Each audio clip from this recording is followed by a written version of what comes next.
It's officially the last week of July. That means one thing. The Summer Olympics are almost here. Taking place every 4 years, the Summer Olympics is something I always look forward to. The reason why, it combines three of my favorite things: history, competition, and of course sports.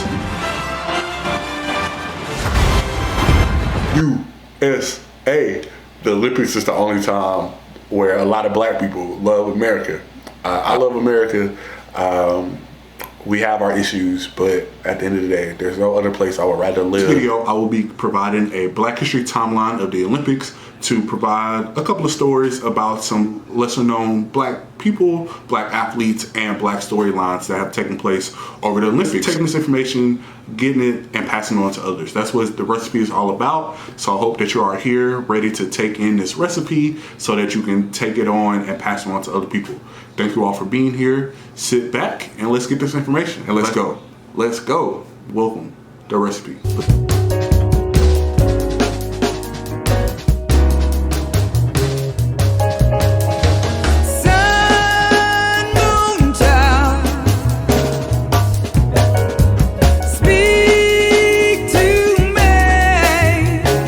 As I was putting final touches on this video, I came across an Instagram post that said, this year is the first Olympics in history to have an equal number of male and female athletes. I thought that was pretty dope because in this video, I will be talking about some black women and their contribution to sports and also the Olympics. So I thought that was very timely. That before I get into the actual timeline and dive into more information about some people, I just wanted to give y'all a couple of names that I want y'all to research on your own.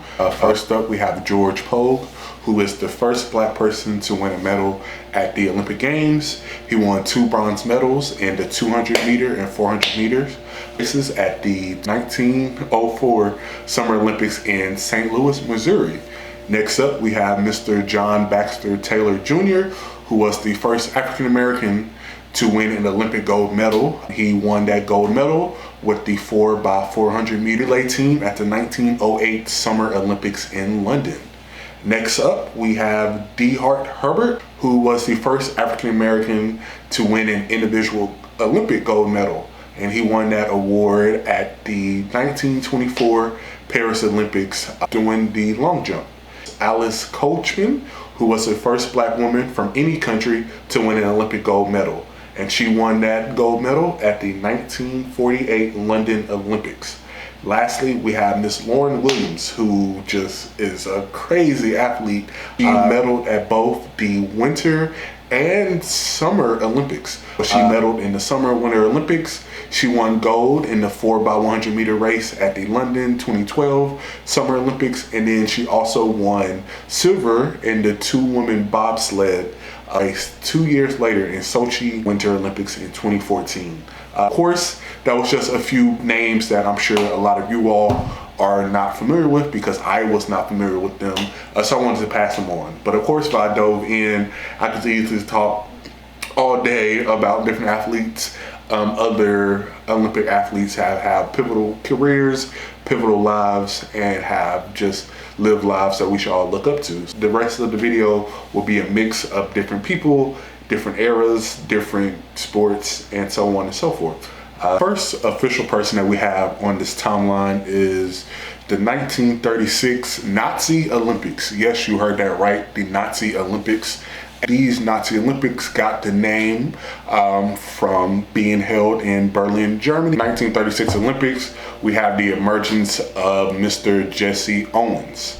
If you do not know who Jesse Owens is, he was a track star that competed in the 1936 Olympics in Berlin, Germany, where he won 4 gold medals in different track and field events. This was just a major feat, just because if you are familiar with Adolf Hitler and his racist ideologies about the superior race, it was just funny how this black man from America went in and dominated everybody in all the events that he ran. He won 4 gold medals, and in that moment clearly showed Hitler that, hey, maybe we don't have the superior race. There's some common themes that we can take away from Jesse Owens and his Olympic medal feat. Those themes that I think are triumph. Could you imagine what he went through as a black man in Germany in the 30s? Like, oh my God, I can't imagine. Resiliency and also perseverance. The legacy extends way beyond just his athletic abilities. He became a symbol for racial equality, perseverance, and he demonstrated that talent and determination could overcome any barriers that are in place, no matter if it's racism, sexism, classism, anything along those lines. So if you want to know more about Jesse Owens, of course, I encourage you to do your own research on Jesse Owens. There's also was a movie made not too long ago about him called Race. I want to say that it's on Netflix. But anyway, yes, definitely check out Race, which is the story of Jesse Owens. Do your own personal research on who Jesse Owens was. 1936, Jesse Owens and the Nazi Olympics. 20 years later, we get the emergence of this legend from my home state of Tennessee. We have Miss Wilma Rudolph, aka fastest woman in the world.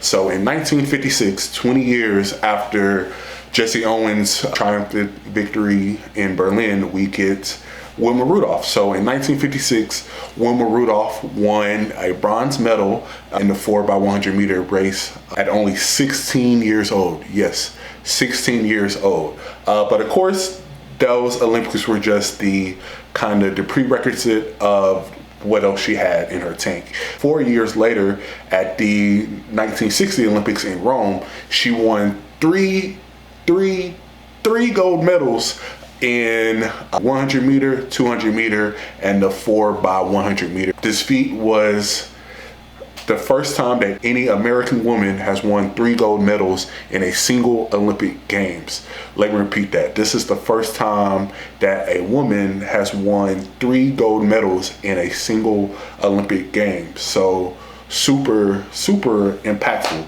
But it's deeper than that. What I love about sports, it's deeper than that. It always is deeper than what takes place on the actual track, on the field, in the court, anything. What's so fascinating about Wilma Rudolph, if you don't know her story, is that she was diagnosed with polio.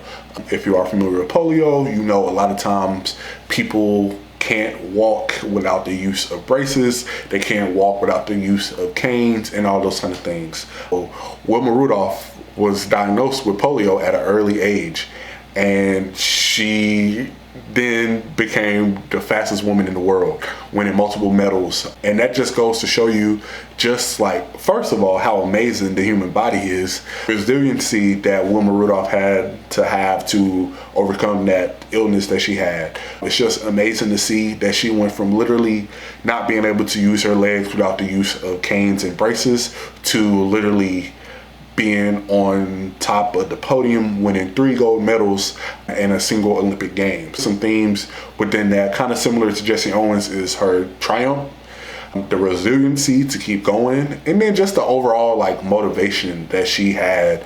I'm sure every time she got into spikes, she thought back to those times where she wasn't able to use her legs fully, or the times that she had to train harder than others because she did have a kind of a disadvantage, so it's just amazing to see that this story that a lot of people probably don't know about. So of course I am very familiar with Wilma Rudolph's story. Being from Tennessee, it was something that I just knew. She was born and raised in Clarksville, Tennessee, which is where my mother's from. That's where I went to college.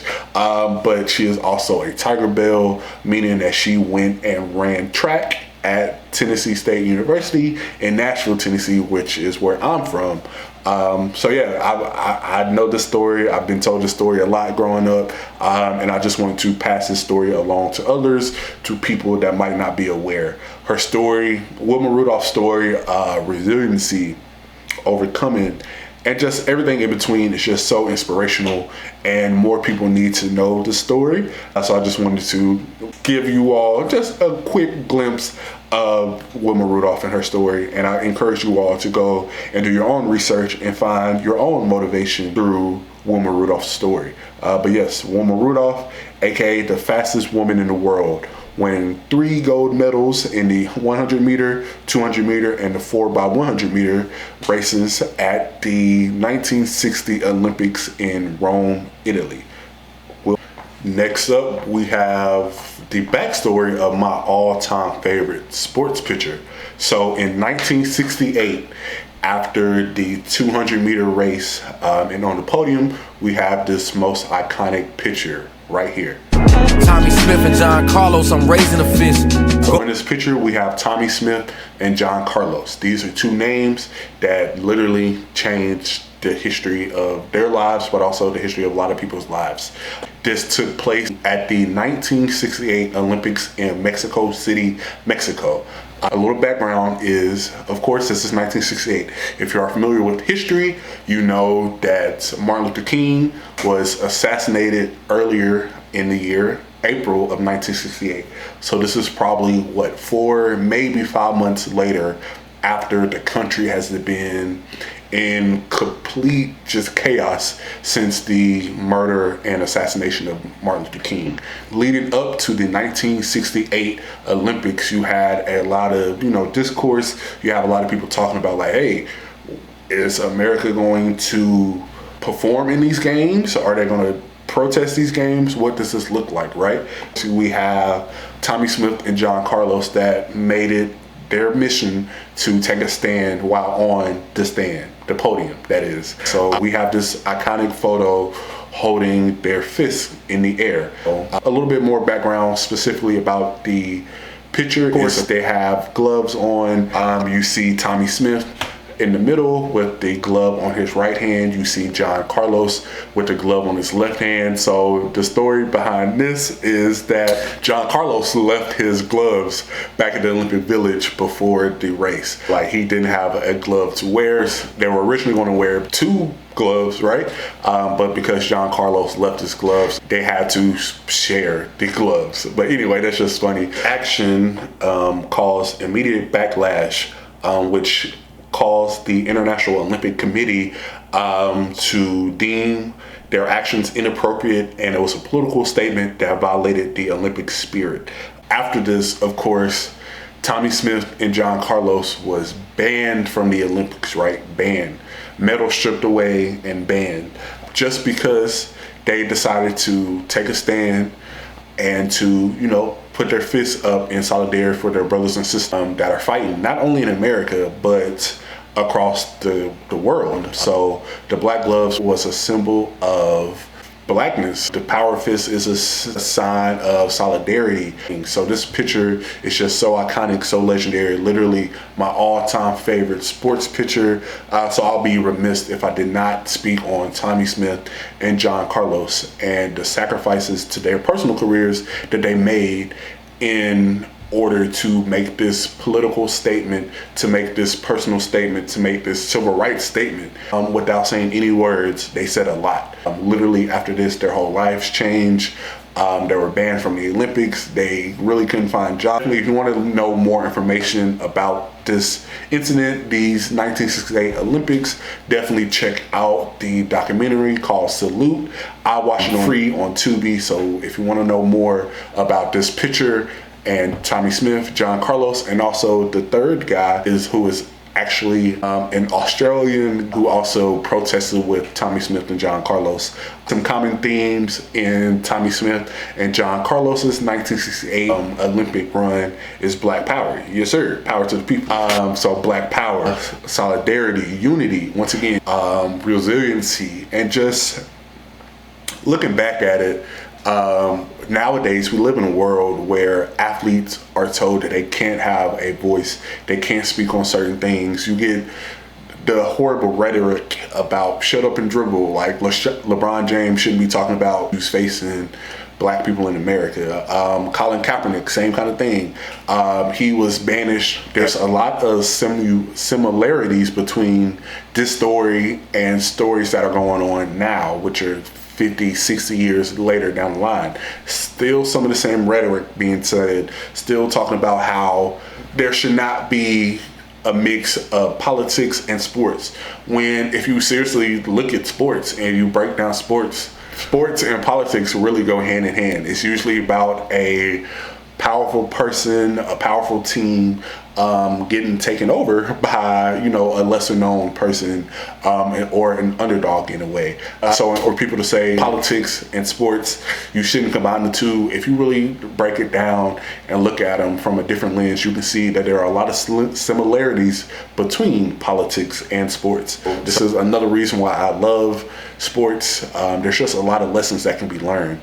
And through Tommie Smith and John Carlos, we see how years and years can go by, but at the end of the day, they still just want you to use your body for entertainment. They don't want you for education. So yeah, man, shut up and dribble. No, we not gonna shut up and dribble. We are going to play ball, but we also will talk about the impacts of us living in America. And that's exactly what this story of Tommie Smith and John Carlos says. Like I said, if you want more information on these two brothers right here, please check out the documentary Salute on Tubi. I got a lot of information for this video from that documentary. So yeah, like I said, 1968, man, this was the birth of the most iconic sports picture for me. Also, side note, Remember the Titans is also my favorite movie. So if you remember, the fight that took place in the dorm during football camp was because Julius was hanging up this picture. I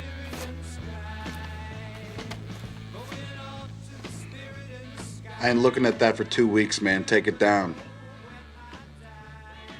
You can close your eyes for 2 weeks, all I care. Don't you look at your wall and I look at mine. And then next thing you know, it was a fight. So this picture is iconic for me personally, but it's also in one of my favorite movies of all time. But at the same time, this protest did bring global attention to the issues taking place in America. So it was a very pivotal time, and sadly, they had to sacrifice their careers, but now they're actually symbolized and are now seen as a courageous stand for human rights and equality, civil rights. It just represents a lot. And like I said, I would be remiss if I didn't talk about the similarities between Smith and Carlos and Colin Kaepernick and everybody else that has ever protested in a sports environment. So I just had to come back and let that be known, those similarities between the two. Next up, we have the 1992 Olympics. We have the introduction of the Dream Team, right? The Dream Team, if you are not aware of who the Dream Team was, the Dream Team was the basketball team in which that dominated that whole Olympics and won gold. So the Dream Team was the basketball team consisting of all of the major stars in the NBA. So you have Michael Johnson, you had Michael Jordan, you had Magic Johnson, Larry Bird, Patrick Ewing, just to name a few, John Stockton. But what's so important about this specific team is this was the first Olympics in which pro athletes could actually compete in the games, right? So up until this point, or honestly, I think it was the 1988 Olympics. I'm a fact check, but I think it was the 1988 Olympics. Professional athletes could now compete in Olympic Games. Up until this moment, in order to participate in the Olympics, you had to be classified as an amateur athlete. So it was very known that a lot of college students participated in the Olympic Games. But 1992 was the first time that major superstar athletes could participate in the Olympic Games. So because of this, you now got the formation and the absolute dominance of the Dream Team. This team brought global recognition to the sport of basketball, and honestly, it put basketball on a global scale. Without this 1992 Olympic team, the world of basketball would not be where it is today. I don't know if you're familiar with this, but like basketball is taking over across the globe. It is a major sport. If you look at the NBA now, a lot of the top players are actually international players, international stars playing in the league here in America. And none of that would be possible without this 1992 Olympic basketball team titled the Dream Team. Of course, like I said, it was just pure dominance the whole games. They did not have any competition. Michael Jordan balling out, Magic Johnson passing the ball as always, Charles Barkley being dominant on the boards as always, Patrick Ewing, Larry Bird, John Stockton. Like, who can stop that team, right? And of course, nobody could stop that team. But the biggest thing that this spectacle brought was global recognition to the sport of basketball. 1992, the Olympic Dream Team, which is still probably the best put together basketball team that's ever been created. Speaking of dominant teams, in 2012, we were introduced to a new dominant team. That team was the Fierce Five. If you don't know who the Fierce Five is, it was the gymnastics team that won United States of America their second gold medal in the group gymnastics competition. On this team, we have a young Gabby Douglas, who in 2012 becomes the first African American woman to win a gold medal in the individual all-around. And as I was saying earlier, she also did win a team gold medal with the Fierce Five and the rest of her teammates. So very pivotal achievement from Miss Gabby Douglas. I've always wanted to, inspire people, and there was only a few color athletes in the sport. For me, going down in history, being the first Black American to win the gold. Sticking with gymnastics, in 2016, the world was introduced to Miss Simone Biles during the 2016 Summer Olympics in Rio de Janeiro, Brazil, where Simone Biles won 4 gold medals and a silver medal. But what's important about her story is this, of course, put her name as a household name. She was preparing to compete in the 2020 Olympics, but her mental health was not where it needed to be, so she decided to take a step back. Of course, at the time, as always, there was a lot of backlash, a lot of people on the internet, of course, talking about how this is un-American for her to drop out of the competition, talking about how mental health is not a real injury, so you shouldn't remove yourself from competitions, and so on and so forth. But at the end of the day, she knew the abilities that she had. She knew that she could not put herself out there, and she didn't feel like she would be successful. So she took a step back and gave somebody else that position to be a part of the United States Olympic team. But of course, like I said, that was met with a lot of controversy. But at the end of the day, she put herself first, and that is something very important that we should all take into consideration. She put herself first. She knew that she could not do her job to the best of her abilities, so she decided not to go to those Olympics. So yes, that was very, very, very huge at the time. Mental health is slowly and has slowly become a more acceptable topic. So yes, Simone Biles was probably one of the biggest name stars at the time to speak on mental health and how it relates to performance. So of course, some common themes to think about with Gabby Douglas and both Simone Biles is, of course, their overall dominance, their influence. People are going to start coming into the gymnastics world and say, okay, anything is possible. If Gabby did it, then I can do it. And I'm so happy. Influence, and at the end of the day, their excellence. The excellence to being in a sport that there's not many people that look like them, but they still learn the skills. They still became the most successful people in their field, which is not easy to do for anybody. Speaking of dominating a sport where you don't see many people like yourself, we have Miss Tamara Mensah Stock, who during the 2020 Olympics in Japan won gold in wrestling, becoming the first black woman to win an Olympic gold medal in wrestling for the United States. And man, I am not going to lie. The 2021, if we being technical, Olympics was the first time that I've heard of this woman.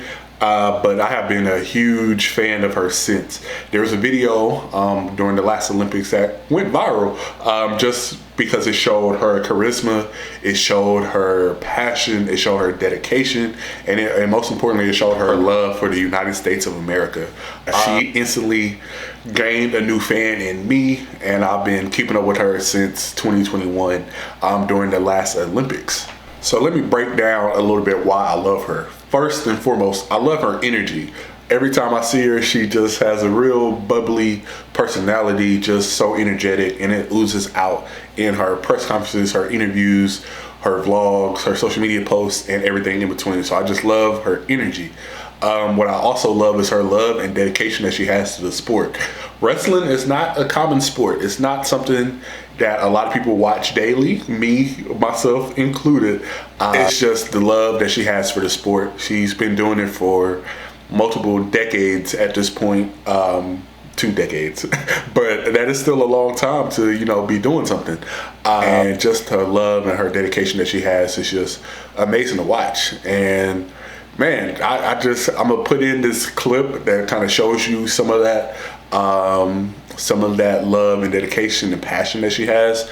But yeah, Tamara, oh my God, she blew me away at the last Olympics, and I've been following her ever since. You started wrestling in the 10th grade. You are now an Olympic gold medalist. Describe the ride. Why? Because I knew I could do it when I first started wrestling. I felt that I could be an Olympic champ, so I kept going. I did it. Damn right you did. It's only been an Olympic sport for not even 2 decades. You are the second American woman to win gold.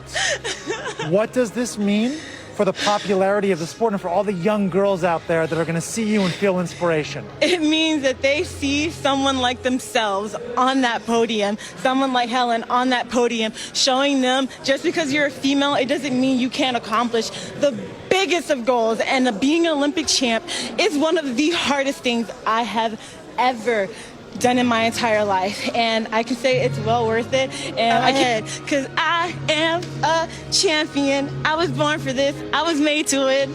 I love it. In your wildest imaginations, did you think you would ever win an Olympic gold medal? Yes, 100% yes. I knew I could do it. I knew it would be hard. I prayed that I could do it. In my wildest of dreams, I knew. It is not just that you won. You were dominant. I mean, you won these matches convincingly. Did you surprise yourself at all? Of course I surprised myself. It's by the grace of God I'm able to even move my feet. Like, I just leave it in his hands, and I pray that all the practice, that the hell that my freaking coaches put me through pays off. And every single time it does. And I get better and better. And it's so weird that there is no cap to the limit that I can do. And I'm excited to see what I have next. Last question for you. That American flag around your shoulders looks pretty good. How does that feel to represent your country like this? It feels amazing. I love representing the U.S. I freaking love living there. I love it, and I'm so happy I get to represent USA. Love it. Some themes that I take from her is just her passion, her dedication. And it just always looks like she's having fun. No matter what she's doing, it looks like she's having fun. It looks like she loves what she does. And I mean, that's just beautiful to see, because as people, we should love what we do, right? If we are doing something that we don't love, why are we doing it? You feel me? So just seeing the love that she has for her craft, her sport, herself, seeing the sacrifices that she made for herself, it's just amazing to watch. And she's oh man, I watch her video often. Anytime I need some motivation, I watch the video. Anytime I know you want to cry a little bit, I watch the video, because there's just so many elements in this one 5-minute video from her. It's just a range of emotions that you can see from her. You can see her realizing in that moment, like, wow, I did what I set out to do. So it's just beautiful to see. It's beautiful to watch. It's beautiful to witness. And that is the reason why I absolutely love sports. That's why I love the Olympics. And that's just why I just love life, man. Because no matter what you go through, you can always get through it, right? As long as you put God first, as long as you hunker down and put in the work, anything is possible. In the words of Kevin Garnett, anything is possible. So that wraps up the end of this video. Of course, this timeline just showcases just a few moments in Black history that are also tied to the Olympics. It's not a extensive list because we'll be here all day if that's the case. But I hope that you truly learned something new from these stories that I shared. Hope that you could piece together some common themes in these stories that I told. But also, I hope you realize that the feats that these people made, the sacrifices that these people made, the dedication that all of these athletes have made, lifelong dedication, lifelong changes, lifelong sacrifices. Like, a lot of people cannot talk about these sacrifices that these people have made. A lot of people, like myself, could not make the sacrifices these people make to literally be the top of their sport, to be the best be the best of the best in the world. To be an Olympic gold medalist is literally one of the highest attributes, one of the highest awards that you can receive. And these feats highlight a wide range of sports and the global presence of Black athletes during the Olympic Games, showcasing these diverse talents and the barriers that they had to overcome to achieve their greatness. This timeline, like I said, is not comprehensive at all, but this does show a couple of significant achievements and contributions of Black athletes in the Olympics. So I hope you learned something new. I hope that you stick around and pass this information on to others. But most importantly, I hope that you do your own research. I hope you go out there and find your own history. You find your own things that bring you joy from hearing these people's stories. But until then, USA. And with that being said, this is The Recipe. And as always, take care.